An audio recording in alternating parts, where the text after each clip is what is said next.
bonjour Maurice, je te remercie d'avoir accepté mon invitation pour participer à ce tournage Parole d'Alumni. Donc je suis très contente de partager ce moment avec toi parce qu'on entend pas mal parler de ton jeu qu'on voit ici. Et en plus, tu es un alumni de l'IE de Saint-Étienne, donc c'est tout bénef pour nous, j'ai envie de dire. Donc avant de rentrer un peu plus dans le détail et aussi de comment tu en es arrivé à créer le jeu, est-ce que tu peux te présenter rapidement en quelques mots? Ouais, bonjour et merci de l'invitation déjà. Ça fait toujours plaisir de revenir un peu sur le banc de l'école, on va dire. Pour me présenter, donc moi Maurice Murat, dans ce qui vous intéressait, je suis passé par Saint-Étienne pour avoir un cursus comptabilité contrôle audit, pour avoir une formation et me lancer avec joie dans l'expertise comptable juste après. Du coup, donc, ta première carrière, on va dire, donc c'était l'expertise comptable. C'est ça. Dans quel, qu'est-ce que tu as fait juste après le diplôme? Est-ce que tu as trouvé un emploi directement? Combien de temps tu l'as exercé? Voilà, est-ce que tu peux nous raconter cette première partie de ta vie Donc moi, professionnelle? le master, je l'ai eu en 2009, donc ça fait une quinzaine d'années maintenant. J'ai fait 10 ans d'expertise comptable, donc uniquement du cabinet comptable. À la sortie de l'IAE, j'ai dû mettre quelques mois pour trouver mon premier job en cabinet comptable, du coup, qui m'a beaucoup apporté pour toute ma carrière, puisque je remplaçais quelqu'un qui avait eu son diplôme d'expertise comptable, et je reprenais son portefeuille. Donc c'était l'occasion de bien galérer au début, mais d'acquérir beaucoup d'expérience. Avant de rentrer dans la vie professionnelle en tant que salarié, t'as choisi un parcours en stage ou en alternance? Alors stage, À stage. l'époque, il n'y avait pas d'alternance qui était proposée ou c'était un choix de ta part de t'orienter vers le stage? Non, là clairement, c'était pas un choix délibéré de ma part. J'ai pris ce que proposait le cursus ici à Saint-Étienne, Mhm. et donc c'était pour avoir le master CCA, des stages dans chaque année d'études. Ok. Et qu'est-ce que tu pourrais dire que le stage t'a appris et qui potentiellement t'a servi après quand tu t'es inséré dans la vie pro? Est-ce qu'il y a eu, la transition s'est faite assez facilement ou est-ce que il y a eu tu as été confronté à des difficultés que tu n'aurais pas pensé et qui étaient différentes quand tu étais en stage et quand tu es rentré dans la vie pro? Je pense que les stages apprennent d'entrée de jeu qui est un peu peut-être parfois un fossé, une déconnexion entre ce qu'on apprend à l'école et ce qui se passe en pratique. Et quand je dis ça, je pense notamment aux outils qu'on utilise évidemment en cabinet contrairement à l'école. Et c'est peut-être là où il y a une différence entre un stage et une alternance qui est plus sur la durée, je pense. Euh, c'est aussi les premières expériences professionnelles dans le domaine qu'on a choisi. Donc, en ce sens, c'est ultra, à mon sens, formateur pour savoir si on a fait le bon choix ou au contraire, s'il faut vite se réorienter. Premier contact avec la vie professionnelle. Euh, donc moi, je suis plutôt discipliné, je dirais, même dans les études, même si un petit côté un peu fun, on en parlera peut-être plus tard. Mais en tout cas, cette rigueur, j'ai retrouvé en entreprise et sans problème pour me rentrer dans le moule et respecter peut-être les consignes d'une hiérarchie. Et donc, tu as fait un master en finance. Ouais. Après, tu t'es lancé dans l'entrepreneuriat. Ça fait combien de temps que tu as lancé ton jeu? Alors le jeu, ça fait bientôt 10 ans que j'ai commencé l'entrepreneuriat, de mettre à mon compte. Après, c'est même pas après, je dirais, c'est pendant les 10 années d'expertise comptable. Pendant quelques années, j'avais mon job en expertise comptable, en cabinet comptable, Mm. plus le développement de ce jeu à côté et le lancement de ce jeu à côté. Ok.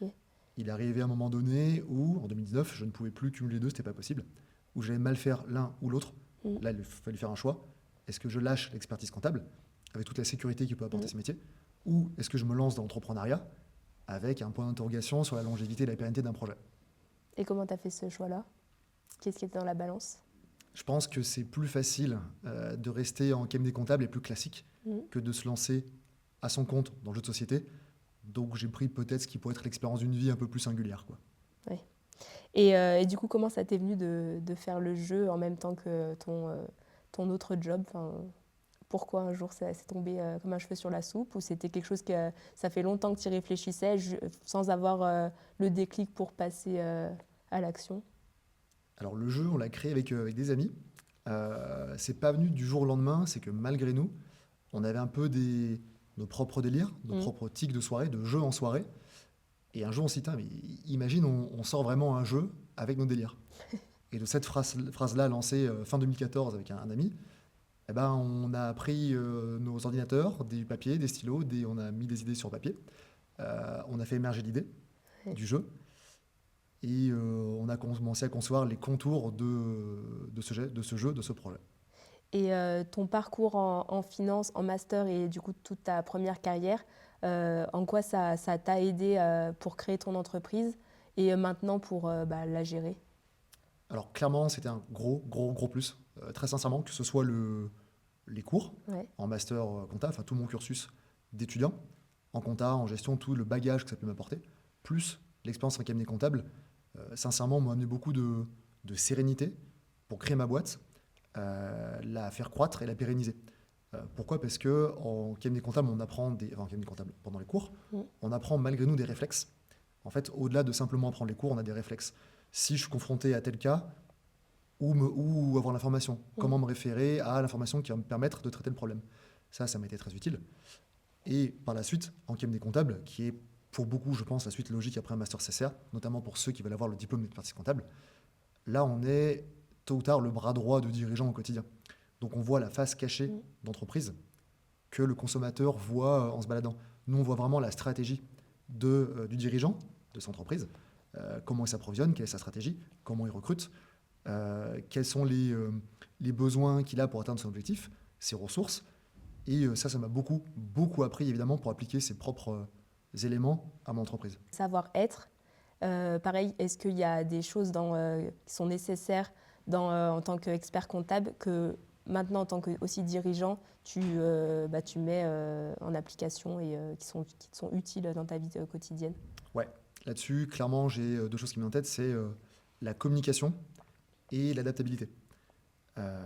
L'adaptabilité, il y a une phrase que j'aime bien dire, qui n'est pas de moi, qui est d'un gars qui s'appelle Darwin, c'est que les espèces qui survivent ne sont pas les plus fortes, les plus intelligentes, mais celles qui s'adaptent, celles qui savent s'adapter.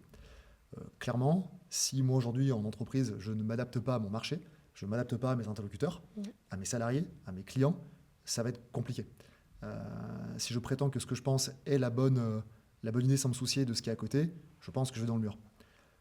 La communication aussi, c'est ok, qui est en face de moi? Est-ce que j'ai quelqu'un qui est plutôt factuel, plutôt émotionnel? À moi d'adapter mon langage aussi. Donc ça, c'est des soft skills, du savoir-être, qui peut être inné, mais qui peut aussi se développer par la suite. Une fois peut-être qu'on a un peu les compétences techniques, comment on peut améliorer sa communication. Ouais, quelles sont les difficultés quand tu veux créer ton entreprise et au quotidien, encore maintenant, même 10 ans après, quelles sont les difficultés auxquelles on peut être rencontré et comment tu peux y faire face avec enfin, je suppose aussi avec beaucoup d'agilité, d'adaptabilité, mais ça serait quoi, quel genre de difficultés? Les difficultés donc rencontrées dans la partie, on va dire, plus Ouais, c'est entrepreneuriat, ça. dirigeant. Ouais. S'il y a des étudiants qui veulent aujourd'hui créer leur entreprise et être dirigeants, sur quoi on pourrait plutôt être alerté et se dire, OK, là, ça peut être quelque chose de difficile. Ouais. Et enfin, ouais, pas l'anticiper, mais déjà en avoir conscience. Ouais. Être conscient que c'est un parcours semé d'embûches, comme on dit. Il y a peut-être trop souvent, quand on est jeune, un peu le fantasme de l'entrepreneur, qui est tranquillement sur une serviette à la plage et qui se contente de répondre à 2 SMS par jour et qui gagne 167 000 euros par mois. Ouais. C'est pas vraiment ça. On le rappelle jamais assez, hein, mais le tissu économique, c'est beaucoup de TPE, PME. Et le dirigeant, la plupart, c'est plus le petit boulanger du coin que Elon Musk, en gros. Donc les difficultés, elles sont quotidiennes. Elles peuvent être d'ordre financier, d'ordre temps aussi, emploi du temps. Comment hiérarchiser les priorités pour le donner aux ressources humaines qu'on a en interne. Avec les associés aussi, il faut savoir communiquer, on n'est pas toujours d'accord, mais comme dans un couple, comment on peut arriver à un but commun. Et j'en reviens à comment clarifier finalement, peut-être que c'est la principale difficulté, quel est mon objectif? Quel est l'objectif de mon entreprise? Ça peut paraître très simple comme question, mais cette question, on peut aussi la dupliquer dans la vie personnelle. Quel est mon objectif dans la vie? Si la question n'est pas élucidée, si elle n'est pas claire, si on n'arrive pas à y répondre, ça va être très compliqué de mettre en place la démarche pour atteindre l'objectif. Donc peut-être qu'on peut s'éparpiller, au lieu de polariser ton attention sur un sujet et d'aller à fond sur ce sujet pour y arriver, on va se disperser, se dissiper, perdre du temps, perdre en efficacité. Donc très souvent, quels que soient les sujets avec mes équipes, on prend le temps de, ok les gars, on prend le temps, on clarifie, c'est quoi l'objectif dans ce domaine, dans la communication, dans le jeu. Et ça permet vraiment de se recentrer et de mettre naturellement en place la démarche en conséquence. Et du coup, au début, quand tu as créé donc ta boîte, tu faisais tout. Quels sont les jobs que tu as commencé à déléguer et du coup à te dire, là, je ne pourrais plus le faire, il faut que je prenne quelqu'un qui se fasse ça à temps plein? Quels sont d'abord les domaines d'activité qui ont d'abord été délégués? Et aujourd'hui, du coup, qu'est-ce que tu fais dans une journée type qu'on qu'on pourrait retrouver chez toi? Ouais, assez vite, clairement, je me suis rendu compte que mon temps n'était pas extensible Mm. et que le temps, qu'on le veuille ou non, c'est la ressource la plus rare, en gros. Donc on ne peut pas trop le gaspiller. Donc assez naturellement, quand la société a commencé à grossir, à croître, il a fallu que je me libère du temps et que je consacre mon temps à la pérennité de l'entreprise. Donc à décrocher des marchés, des contrats et sécuriser l'entreprise sur la durée. Donc qu'est-ce que j'ai pu déléguer en premier? Bizarrement, le cœur de métier. Je rappelle que donc c'est un jeu de questions-réponses, de culture générale, avec une patte très humoristique, contrairement à un autre célèbre jeu de questions-réponses. Mais là, j'ai assez pu vite déléguer cette partie-là. Ce qui, moi, me permet de développer la marque par d'autres jeux sur des domaines dédiés, mais aussi la faire connaître dans des réseaux qui ne sont pas nativement les nôtres. Donc des réseaux qui ne sont pas des boutiques de jeux de société. J'entends par là, on a des jeux sur des domaines comme la nourriture. On a un partenariat avec Marmiton. Marmiton, tout le monde connaît, c'est une institution. Ce jeu permet de se développer en dehors de nos canaux habituels, type un magasin de fruits et légumes ou des grandes chaînes de revente de fruits et légumes. On peut placer le jeu aujourd'hui chez eux. Comment vous en êtes arrivé au fait de faire des partenariats comme là je vois Bonobo, Marmiton? C'était une volonté de votre part, ça s'est fait comme une opportunité et vous vous êtes dit pourquoi pas? Comment on en vient à faire ce genre de partenariat? Alors pour les partenariats, c'est vrai que là en fait on ouvre le chapitre quelle est la stratégie d'entreprise et quels sont les axes de développement. On a assez vite compris qu'on a la chance d'avoir un produit qui est un jeu de culture générale, de questions-réponses. Et en fait ça c'est un puits intarissable. Tout est sujet à question. Ce micro, l'électricité, la lampe, ce beau fauteuil, confortable ou pas, tout est question on peut poser question sur tout, clairement. Donc pour Marmiton, on voulait créer une extension sur le domaine de la nourriture, de la bonne bouffe comme on dit. On est en France, on est une nation comme de la gastronomie, ça faisait sens de développer un jeu sur la nourriture. Donc on a contacté des institutions dans le domaine. Je pense que tout le monde connaît Marmiton, globalement, si on va à micro-trottoir. Donc on les a contactés pour voir si on pouvait collaborer ensemble sur le développement de ce jeu. La réponse a été oui, et on s'est engouffré là-dedans, et on s'est vraiment marré à le faire. On s'est marré à le faire, et notre meilleur retour sur investissement, si on peut dire, c'est la perception, la réception de ce jeu par le public, qui est l'un de nos meilleurs succès. Et du coup, tu parlais de la France, mais vous êtes aussi commencé à vous développer aussi à l'international. Pareil, c'était aussi une volonté au départ, ou c'est que ça a pris de l'ampleur et du coup vous vous êtes dit pourquoi pas, et aujourd'hui, est-ce que ça marche aussi bien qu'en France? Comment s'est fait l'ouverture à l'international? Oui, alors l'international n'était clairement pas un objectif au début. Encore une fois, là c'était un jeu de délire de potes qu'on a matérialisé. On pensait en vendre 12, dont 6 à nos mères, et qu'elles soient fières de nous, ça aurait déjà été un succès. Le fait est que ça a pris en France, dont on était très content. Donc naturellement, petit à petit, le marché francophone aussi s'est développé. Suisse, Belgique, Québec. Et petit à petit, dans les salons du jeu, les partenaires internationaux sont venus nous voir pour savoir comment travailler ensemble. Donc aujourd'hui, on est présent dans 13 pays, en 9 langues différentes. C'est un axe qui doit encore être développé. Par manque de temps, je temporise un petit peu cet axe de développement, mais ça a tendance à croître dans le chiffre d'affaires chaque année. Si on parle d'axe de développement, c'est vrai qu'on parle de jeux sur des domaines dédiés, type la gastronomie. On parle d'international. Aujourd'hui, on se développe aussi beaucoup avec le B2B. Le B2B, concrètement, on a des entreprises très connues, de taille assez conséquente, qui veulent avoir leur propre jeu avec leur marque. Donc nous, en fait, ça nous permet, encore une fois, d'étendre notre marque et pour la marque en question, d'étendre un petit peu son image avec un jeu qui est un peu calme en poupe et qui est bon enfant, convivial. Beaucoup d'entreprises aussi, des grosses entreprises, je ne peux peut-être pas dire les noms, mais il faut aller sur le LinkedIn du jeu, tu te mets combien, pour avoir un peu des références, veulent qu'on soit leur support de formation interne. Donc plutôt que d'avoir une formation statique, où les salariés sont alignés sur une salle de réunion, en mode conférence, non, ils veulent qu'on mette du TTMC dans le support de formation pour que ce soit interactif et le plus dynamique. Et l'autre axe de développement qui vient compléter un peu tout ça, c'est que ces formations internes peuvent être digitalisées. Et ça tombe bien, on a lancé une application qui s'appelle Group, G-R-O-O-O-P, où TTMC est présent, qui nous permet vraiment beaucoup de choses. 1, tester de nouveaux concepts de jeu. 2, pour les entreprises qui veulent faire une formation dynamique, de leur proposer leur support de formation en version digitalisée, où tous les salariés peuvent s'affronter dans l'application. Et la digitalisation permet aussi de présenter notre jeu dans pas mal de domaines, type un avion. On a tous connu l'écran sur la tue-tête où on joue aux échecs en mode 1982. ok, bah, peut-être que bientôt on pourra jouer à TTMC sur l'écran aussi. Donc on pourrait avoir à l'IAE un jeu TTMC spécial IAE. Et très sincèrement, avec plaisir. Je suis passé encore une fois par là. Ce serait très très plaisant pour moi de faire quelques cartes sur l'IAE de Saint-Etienne ou les formations qui sont dispensées dans l'IAE. Et si je reviens un peu plus en termes de compétences et de métiers, par rapport à ma question précédente, est-ce que c'est un regret pour toi d'avoir dû déléguer la partie comptabilité, qui est à la base ton cœur de métier? Alors, est-ce que j'ai regretté déléguer la compétence, on va dire, comptabilité, fiscalité juridique de ma propre société? C'est pas un regret, Mhm. mais ça fait bizarre.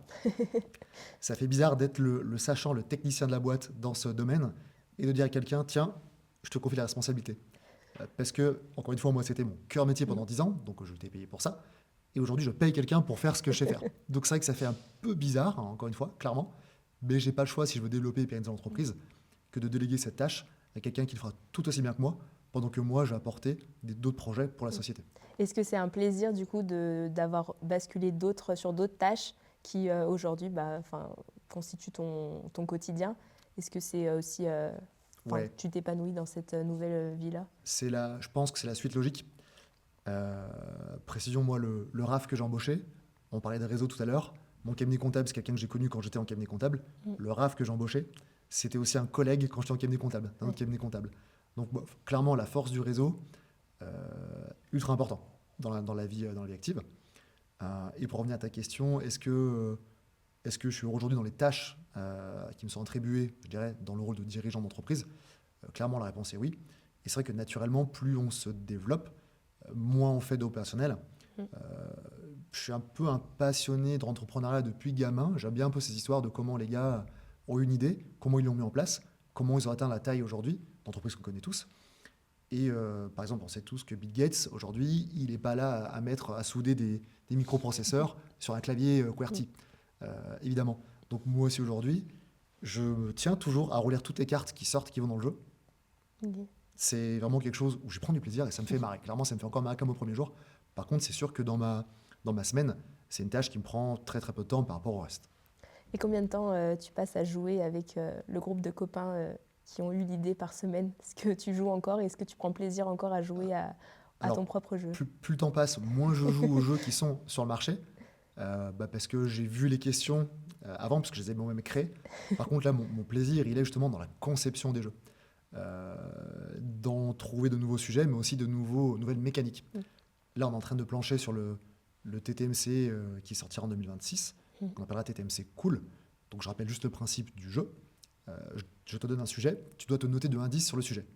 1, tu ne connais rien, 10, tu es experte sur le sujet en question. Plus tu prends une note élevée, plus la question est complexe. Et si tu réponds juste, ton pion avance le nombre de cases qui correspond à notre choisi. Okay. On a eu des idées, mais qui nous ont fait marrer en soirée pour apporter un gros vent de nouveautés en 2026 pour le nouveau TTMC qui va arriver. Donc toutes les nouvelles idées viennent de soirées. Ou de soirées. Alors, ça peut paraître bizarre, mais on a aussi une espèce de labo en interne. On a une équipe qui, de temps en temps, planche sur comment on se marre. Ouais. Et là, j'avoue que je prends du plaisir ces journées-là. Elle a vécu et travaillé là-dessus. Là, c'est vraiment la partie cool du métier.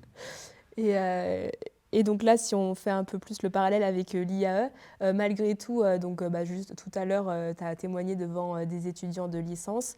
Donc là, tu te prêtes au jeu du tournage et de l'interview parole d'alumni. Tu as aussi participé il y a 2 semaines à la bourse au stage. Pourquoi tu restes attaché à l'IAE? Pourquoi à chaque fois qu'il y a des appels à participation, tu réponds présent? Qu'est-ce qui fait qu'on reste attaché à l'IAE? Donc moi, j'ai passé 3 ans à l'IAE. Après un BTS compta-gestion, c'était un peu la suite logique de faire la licence et le master CCA, comptabilité contrôle audit. Et objectivement, j'ai passé mes 3 bonnes années. Et pour plusieurs raisons. 1, évidemment, les apports techniques que les cours m'ont apporté. Et bien évidemment qu'aujourd'hui, si je dis ça, c'est que je le pense vraiment. Sinon, je ne serais pas là aujourd'hui. Mais le bagage technique que ça apporte, la compréhension un peu globale d'une entreprise, des interactions entre chaque service, ce qui permet aussi de comprendre l'environnement économique dans lequel on évolue, et toutes les interconnexions qu'il y a aussi entre nous, entreprises, et le monde extérieur, ultra important dans cette formation, c'est ça. Les personnes que j'ai rencontrées, j'en vois encore beaucoup aujourd'hui, dont certaines travaillent de temps en temps, entre guillemets pour moi, on travaille encore ensemble, objectivement. Et pourquoi je suis attaché à l'IAE? Parce que ça m'a permis, à mon sens, de mûrir un petit peu ma vision de l'entreprise, du monde économique dans lequel on vit, à travers les stages, les cours, les relations, toute ma promo que j'ai connue, encore une fois, je me répète, mais que je vois encore. Et ça me fait plaisir aujourd'hui de pouvoir rendre l'appareil. Si j'étais pris en stage, il y a des choses qui m'ont plu, des choses qui m'ont moins plu. Aujourd'hui, je mets une importance capitale, je dirais, à essayer autant que possible de prendre des stagiaires dans plusieurs domaines, que ce soit la comptabilité ou même le marketing et la communication, et à faire en sorte que ces stagiaires soient épanouis chez nous. Et objectivement, je suis ravi quand un stagiaire, à la fin du stage, me dit un grand merci, parce qu'il s'attendait à ce qu'on le mette dans une cave avec un puits de lumière et un bout de pain un peu chaud, pour faire le travail que nous, on ne voulait pas faire. Mais que non, au contraire, non, on lui donnait un bagage, des tâches à faire, qui étaient même au-dessus de ce qu'il espérait faire. Je pense qu'on a la chance de pouvoir faire ça aussi avec les étudiants de l'IAE, parce qu'on est en croissance, on a des besoins, donc ça tombe bien. On peut vraiment déléguer des tâches qui devraient être faites par un salarié peut-être un peu capé. Nous, on peut les déléguer à des stagiaires. Et c'est pour ça que venir chez vous, anciennement chez moi, pour intervenir sur quel est mon parcours, si ça peut aussi aider parfois des étudiants qui n'ont pas encore la connaissance métier de ce qu'ils veulent, parce que c'est toujours un peu compliqué quand on a la vingtaine de savoir ce qu'on veut faire alors qu'on n'a pas d'expérience. Je pense que c'est aussi un peu notre rôle, si on nous a donné notre chance par le passé, de comprendre un petit peu qu'est-ce qui peut nous attendre, de venir prendre la parole de temps en temps et de donner envie, ou au contraire, d'arrêter les gens qui font fausse route pour leur avenir. Et donc tu le disais, ton responsable administratif et financier est quelqu'un de ton réseau et que tu as rencontré à l'IAE. Ouais. Et du coup là, en parallèle aussi, nous, on essaye de lancer le réseau Alumni au niveau de l'IAE entier. C'est quoi pour toi la force d'un réseau? Et ça serait quoi? Qu'est-ce qu'il peut apporter le réseau Alumni?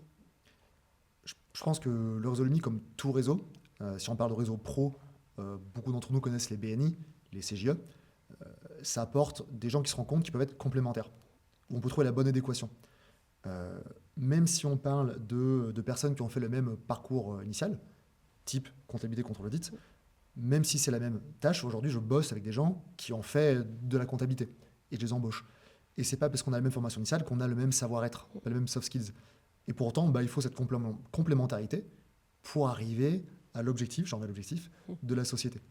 Donc le réseau Alumni, si on peut se retrouver entre anciens étudiants, partager des expériences ou trouver des étudiants qui sont demain les prochains comptables, les prochaines personnes en market-com ou peu importe quoi, c'est ultra pertinent.